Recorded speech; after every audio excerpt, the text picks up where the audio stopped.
shadow passed over the English countryside. And for 95 minutes, audiences couldn't look away. When Curse of the Demon hit screens in 1957, it didn't just summon terror from ancient pages, it summoned a battle between artistic vision and studio fear. Directed by Jacques Tourneur and torn between mystery and monstrosity, it painted horror not in blood, but in doubt. These are 20 fascinating facts about Curse of the Demon, the film that made the 1950s question whether some curses are better left in the shadows. But before we summon the demon, hit that subscribe button and hype this video so more classic horror fans can discover these hidden stories. Trust me, you'll want to stick around for what happens when a director's nightmare becomes a producer's dream. Number 1. 2 titles, 1 nightmare. This film had an identity crisis before a single frame was projected. In the United Kingdom, it premiered as Night of the Demon, a title that whispered rather than shouted. American distributors wanted something bolder, something that screamed from the marquee, so they rechristened it Curse of the Demon. The name change signaled a deeper clash between artistic restraint and commercial hunger, a battle that would define everything from the cutting room to the creature itself. Number 2. Born from the pages of M.R. James. The terror began with ink and paper. The film draws its dark heart from Casting the Runes, a short story by M.R. James first published in 1911. James was a master of quiet dread, the kind that crept through libraries and ancient manuscripts. His tale of accursed parchment and supernatural revenge became the blueprint for Tourneur's vision, a gift to cinema wrapped in dread and tied with ancient symbols. Number 3. The battle over an invisible monster. Jacques Tourneur, the man who gave us Cat People, had built his reputation on shadows. He wanted the demon to remain unseen, a whisper in the dark, a shape just beyond the frame. Let the curse be real, he argued, but never show the demon. Make them wonder, make them doubt. Let the terror live in their imagination where no rubber suit could reach. But producers had other ideas. They wanted spectacle, their monster front and center. While Tourneur crafted psychological tension on set, the special effects department began building the demon in secret, under orders from the producers, without telling the director. By the time he discovered what they'd done, it was too late. Those infamous shots that open and close the film were added after principal photography wrapped. Tourneur wasn't even in the room when they shot them. Number 4. The star took sides. Dana Andrews, who played the skeptical Dr. John Holden, watched this battle unfold with growing frustration. He agreed completely with Tourneur. The film was scarier when the demon stayed hidden. Andrews understood that his character's journey from disbelief to terror worked better when audiences shared that uncertainty. Is the demon real or is it mass hysteria? That question had power, but once the creature appeared in full rubber glory, the ambiguity died. Andrews later expressed disappointment that commercial instincts overruled artistic vision. Producer Hal E. Chester made it worse. Originally, the compromise only called for the creature to appear at the film's climax. But Chester wanted more bang for his special effects budget, so he ordered the demon inserted into the opening sequence as well. This fundamentally changed the film's DNA. What could have been a slow burn of doubt became a countdown to an inevitable encounter. Number 5. A cursed parchment that seals your fate. At the heart of the story beats a terrifying simplicity. Someone passes you a piece of paper covered in ancient runes. You have days to pass it to someone else, or the demon comes for you. No escape, no negotiation. The runic parchment became one of cinema's most effective MacGuffins, a cursed object that could hide in a pocket or blow away in the wind. It didn't need to glow or pulse with energy. Its power was in its inevitability. Once you held it, the clock started ticking. Number 6. England's Gothic Soul. Despite being an American production with American stars, the film found its soul in England. Principal photography took place at Elstree Studios, with location work scattered across the British countryside. Tourneur used England's Gothic landscapes like Another Character, crumbling estates and fog-wrapped lanes, where pagan rituals might still echo. The authenticity grounded the supernatural elements, making the impossible feel disturbingly possible. You couldn't fake that weight of history. Number 7. Niall MacGinnis's terrifying performance. While Dana Andrews played the skeptical scientist, it was Niall MacGinnis as Dr. Julian Carswell who truly elevated the film. MacGinnis portrayed the antagonist, not as a cackling villain, but as a cultured, almost sympathetic figure, a man who genuinely believes in the ancient powers he wields and seems trapped by forces beyond his control. He's charming at a children's party, performing magic tricks with real delight. He's urbane and articulate when defending his beliefs. Yet underneath that civilized veneer lurks something genuinely menacing. MacGinnis brought layers to what could have been a one-dimensional role. His Carswell isn't evil for evil's sake. He's a man who's gone too far down a dark path and can't find his way back. When he realizes the cursed parchment has been returned to him in the film's climax, MacGinnis's performance shifts from confident control to genuine terror. He knows exactly what's coming, and his fear becomes ours. It's a masterclass in how a great actor can add psychological depth to supernatural horror, making the human villain as frightening as any demon. Number 8. Hitchcock's influence on the rails. The climactic sequence aboard a train carries the fingerprints of Alfred Hitchcock. Tourneur studied Hitchcock's mastery of suspense, understanding that showing audiences the danger and making them wait created more terror than any surprise. We know the curse is working. We know the demon is coming. We watch the protagonist realize it too. Watch him understand there's nowhere to run when you're trapped on moving steel. That Hitchcockian approach turns the finale into a countdown, every moment ticking closer to an end we can see but cannot stop. Number 9. Ahead of its time, in 1957, audiences didn't know what to make of this film. Too thoughtful for a monster movie, too ambiguous for comfortable horror. But decades later, critics began recognizing what Tourneur had attempted. The film's psychological realism,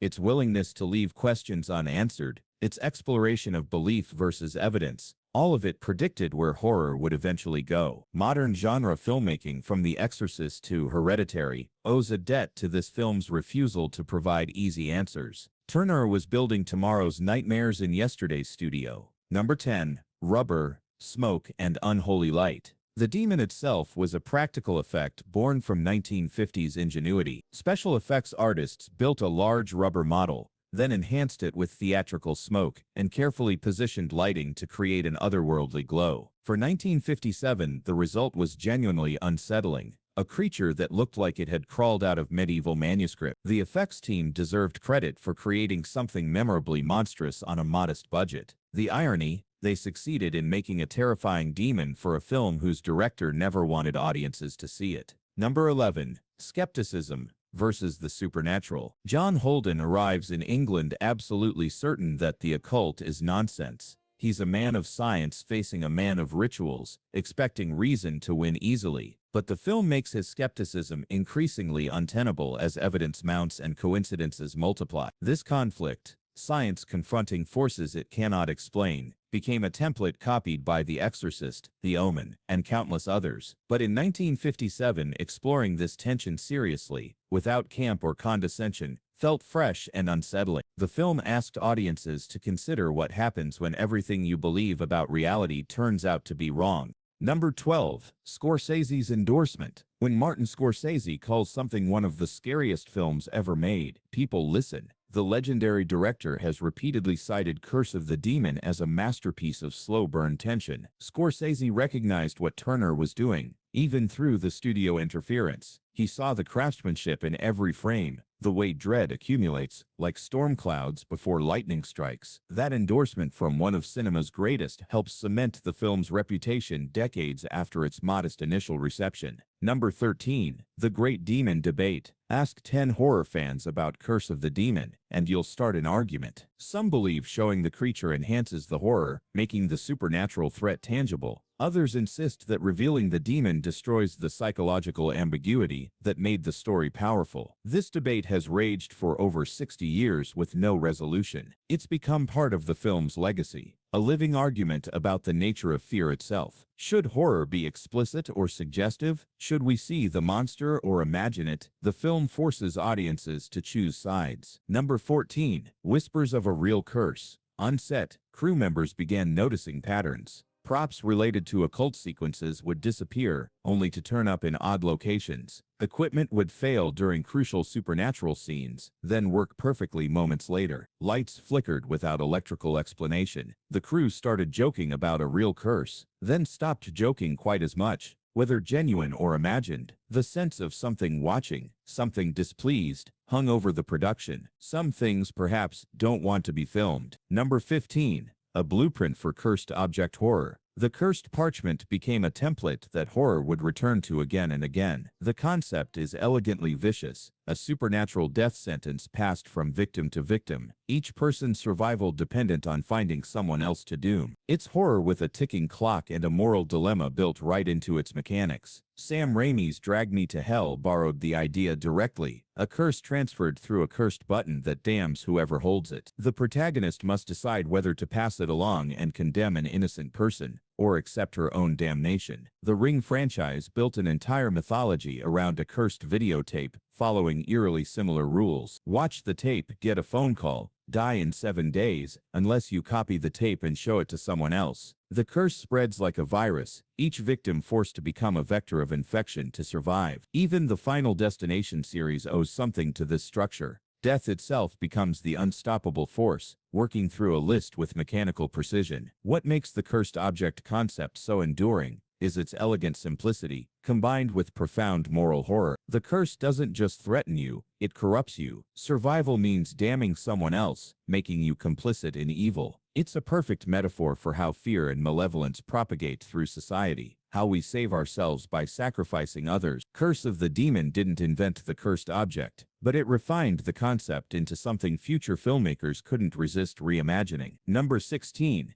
Cat People's spiritual successor. 15 years earlier, in 1942, Tourneur directed Cat People for producer Val Lewton, a landmark of psychological horror that terrified audiences without showing them much of anything. That film became legendary for what it withheld: the transformation scene that never happens, the monster that remains perpetually off-screen, the swimming pool sequence where terror comes from rippling water and moving shadows. It proved that suggestion could be more powerful than spectacle, that the audience's imagination was the most effective special effect ever created. Curse of the Demon was consciously designed as Cat People's spiritual successor. Both films explored the collision between rational skepticism and ancient superstition. Both centered on protagonists who refused to believe until belief became unavoidable. Both used silence, shadows, and negative space more effectively than most films use explosions and gore. The DNA was identical. Tourneur was applying the same artistic principles to a different supernatural threat. Cat People had been a massive commercial and critical success, proving beyond doubt that Tourneur's approach worked with audiences. That's what made the studio interference on Curse of the Demon so frustrating. Tourneur wasn't proposing an untested experiment. He was trying to repeat a proven formula that had already made RKO Pictures significant money. But 15 years had passed.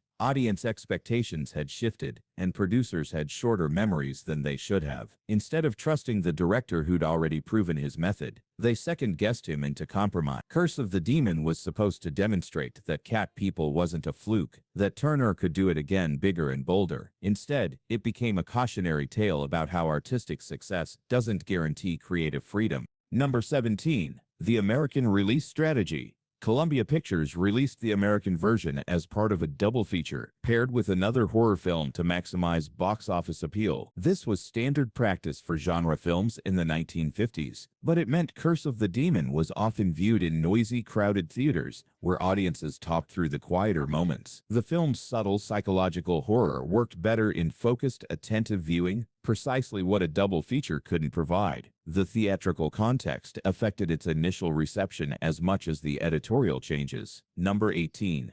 M.R. James never saw it coming. James died in 1936, 21 years before his story reached the screen. The author, who valued subtlety and intellectual dread above all, never witnessed what Hollywood did to his carefully crafted tale. James was a medieval scholar and provost of King's College, Cambridge, a man who wrote ghost stories to read aloud to colleagues by candlelight on Christmas Eve. His approach to horror was gentlemanly, understated, wrapped in academic language and antiquarian detail. One wonders what he would have thought of the rubber demon, the spectacular effects, the explicit supernatural manifestations. In casting the runes, the demon is described only through its effects: scratches on a door, a presence felt but never fully seen. James understood that the human mind could conjure terrors far more effective than any description. His stories worked because they left so much to the imagination, exactly what the producers refused to do. The irony is profound. An author who perfected the art of the unseen became the source material for one of cinema's most infamous "should we show the monster" debates. James wrote ghost stories for scholars. The film became a monster movie for the masses. Number 19. From obscurity to essential viewing. When Curse of the Demon premiered in 1957, critics offered polite shrugs and audiences moved on quickly. It made its money back but didn't set the box office on fire. Reviews were mixed at best. Some praised the atmosphere, others dismissed it as just another monster picture in a decade drowning in them. It played its theatrical run, collected its modest box office, and seemed destined to fade into the footnotes of 1950s horror. But over time, something shifted. Film scholars in the 1970s began reassessing it, recognizing the craftsmanship beneath the compromise. Critics like Carlos Clarence and Denise Gifford championed it in their comprehensive horror film histories. Cinematheques and revival houses programmed it alongside acknowledged masterpieces like The Cabinet of Dr. Caligari and Nosferatu. New generations of filmmakers, including John Carpenter and Sam Raimi, discovered it and found inspiration in its atmospheric dread and moral ambiguity. By the 1980s and 1990s, it had been elevated from forgotten B-movie to essential British horror. Home video and later DVD releases with restored footage introduced it to audiences who could finally see Tourneur's longer, more deliberate cut. The film's reputation grew with each new format, each new generation of horror fans who recognized that beneath the studio interference lay something genuinely special. Sometimes greatness needs time to reveal itself. Like a photograph developing in a dark room, the image emerging slowly until suddenly you can't look away. Number 20. A beautiful, tragic compromise. In the end, Jacques Tourneur lost his battle with the producers, but he won something bigger. He created a film that refuses to be forgotten, a fractured masterpiece torn between two visions that somehow survived to become essential viewing. Curse of the Demon showed that horror could be philosophical, that monsters could be metaphors, and that the scariest thing on screen might be uncertainty itself. It bridged the gap between the atmospheric horror of the 1940s and the explicit shocks that would define later decades, proving both approaches could coexist in one conflicted film. Even now, its influence ripples through every horror movie that dares to ask whether showing the monster makes it more or less frightening. The film remains alive because we're still arguing about it, still debating whether Tourneur or the producers were right. That debate is the real curse, the one that keeps working its dark magic on everyone who encounters it. Somewhere between what Tourneur wanted and what producers demanded, there exists a perfect film we'll never see. We're left with something flawed, fascinating, and absolutely unforgettable. Maybe that's the most honest kind of horror there is.